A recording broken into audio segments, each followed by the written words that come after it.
Now, whilst I would love to watch the supercars go by, it's a beautiful Friday morning and the roads around here near VVS are incredible. It's one of the main reasons I've done a 3-hour round trip from Hertfordshire down to Kent in the Golf GTI. But actually, I want to talk about that car. I've owned it for over 3 months now. I've done over 5,000 miles in it.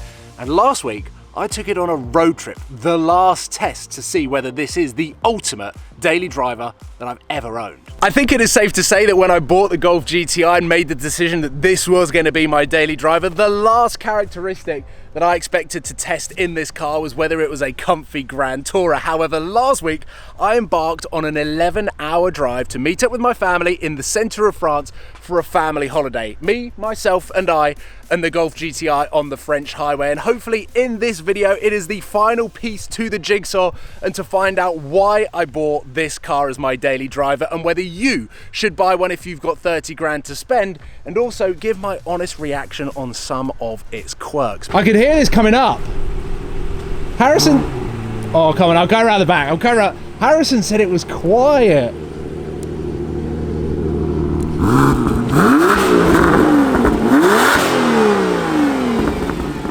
Oh, that is iconic Aston Martin right there. I saw this on their Instagram and I did wonder whether we'd see that today. Look at the exhaust system down here.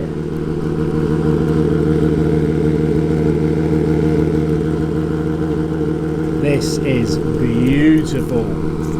We've got the matching helmets here. This is right-hand drive as well. Bloody hell, I think the only one I've seen is a left-hand drive. What a ridiculous view. We've completely forgotten about the Golf GTI because this is rather special indeed. The views that you have in the mirrors, you're looking across this beautifully crafted central bar that's actually got satin carbon underneath. I've spotted a speaker here, and even here there's details and Aston Martin logos everywhere. Just look at the architecture and design of the interior of this car because it is beautiful. This mirror is just ridiculous. I've never sat in anything like it. And then you've got the long bonnet there, this tiny excuse for a windscreen, which hopefully will do a little bit more protection than what it looks like it's capable of doing. And when you shut this door, everything moves. There's no door handles.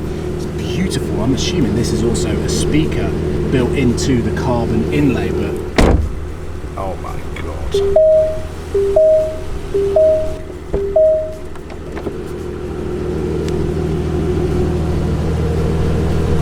Whilst the engine's running, shall I put it into sport?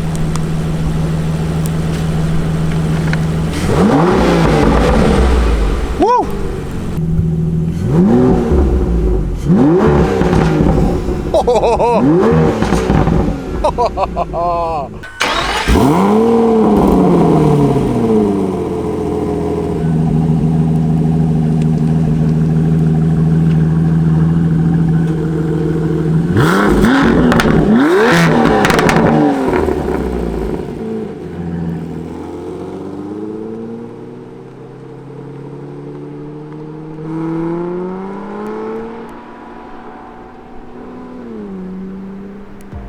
That is an incredibly special bit of kit.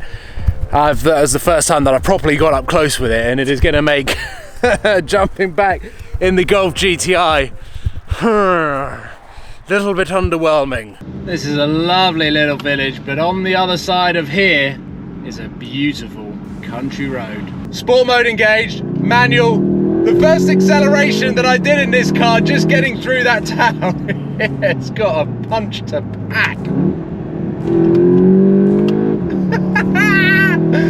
This is something I don't get to do all that often in this car. The majority of the time it's relatively mundane, but this even just 5% of the miles to be able to bash through these B roads in this car. It has got so much performance, and that 992 911 is lovely. This is one of the roads that I drove in the Gallardo Superleggera. I did touch upon it in that video, why the Golf GTI is the perfect daily, because it allows me to go quite uncompromised on the sports car, and VVS have a car for me to drive when I go back. But I want to touch upon why I bought this car. Well, firstly, obviously the price, the monthly payments, the finance package that Magnitude Finance put together on this car, put it above and beyond its competitors. The i30M was another car that I was considering, but this had a stronger residual, it was slightly newer, it had slightly less miles.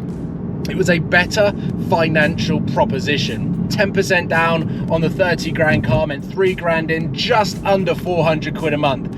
That is a bargain when you consider my M2 competition was again 10% down on a 43 grand car, so 4.5 grand in. It was around £450 a month at a time that finance was cheaper. So this as a package is perfect. Not only does it allow me to go quite uncompromised when I go to the super sports car, I can drive this around. It's stress-free motoring, it's cheap on fuel, it's good on fuel. I'm currently averaging 43 mpg even in sport mode. Did take into consideration the M25 drive that I had, but overall this car ticks so many boxes, and then I can slip it into sport mode and get on with it. Actually enjoy this car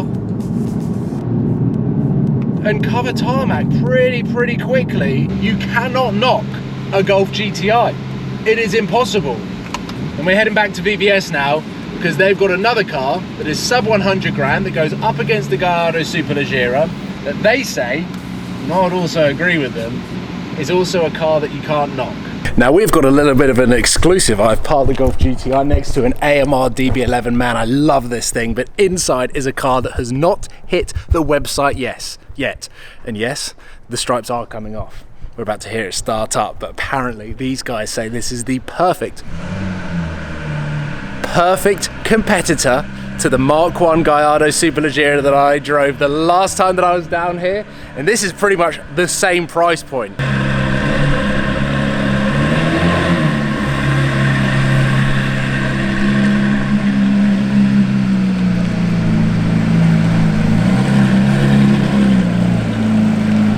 Look at this.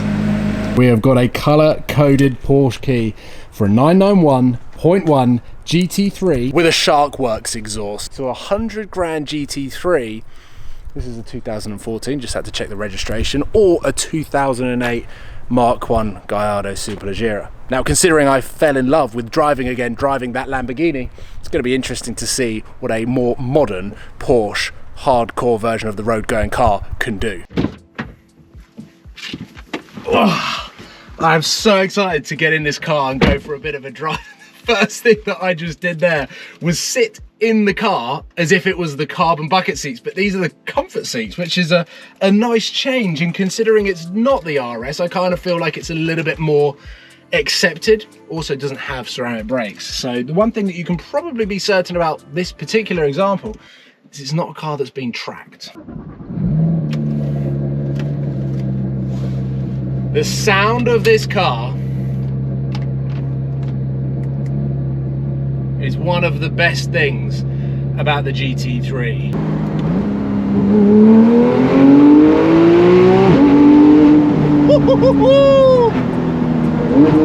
There's the sound. Oh, it's one of the best symphonies to come out of a Porsche 911.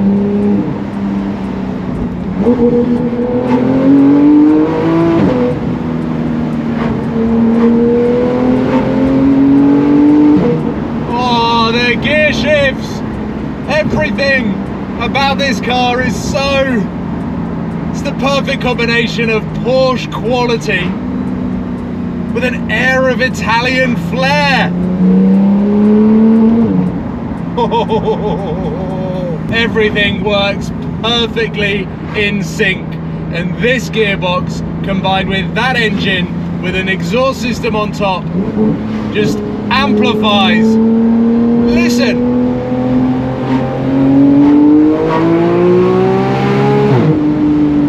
It feels like a race car, it feels like a track car. and you're positioned perfectly over the front wheels.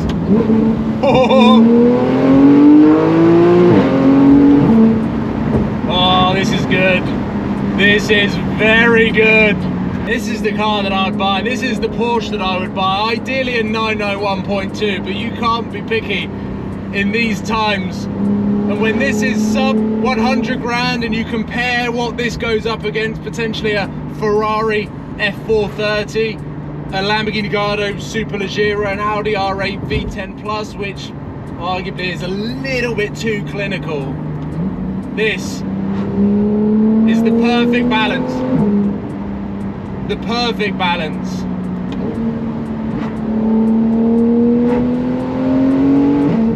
Of driver engagement, personality, soul. And I tell you what, Sam and Tony would be proud of me. Oh my God. I hope my GoPro got that. How did this car get through that gap? I have no idea. I'm on my way back to VVS now. There's so many reasons and so many variables to why I haven't made the plunge of buying something yet. But that can't stop me from getting the most well-rounded idea of what the perfect car should be. It is the perfect excuse to come down on a day like today to check out VVS. And those guys always have stuff coming into stock. They sell so much. And it is always nice to go down and have a look at their showroom and then see their top tier. There's a McLaren P1 in there at the moment, and that V12 Speedster is truly a masterpiece from Aston Martin. But there we go, ladies and gentlemen. Hopefully you've enjoyed this video. Hopefully you can learn something from about the Golf GTI and the 30 grand hot hatch market. Head over to Magnitude Finance, to their finance calculator, if you want to get quotes on anything that you've seen in this video. But also in general, if you want to compare, it's the perfect place to get accurate finance quotes that you can then go on to apply. And those guys have been supporting my car purchases and helping me throughout all of my cars, from like the AMG GTS. So those guys, is that my GoPro that's just come off? No, my GoPro is still on the spoiler. Whoa. I saw something fly off and I thought, oh no, that's my GoPro gone. Wicked day out. Hopefully you've enjoyed it. I'll see you soon, guys. Take care. Goodbye.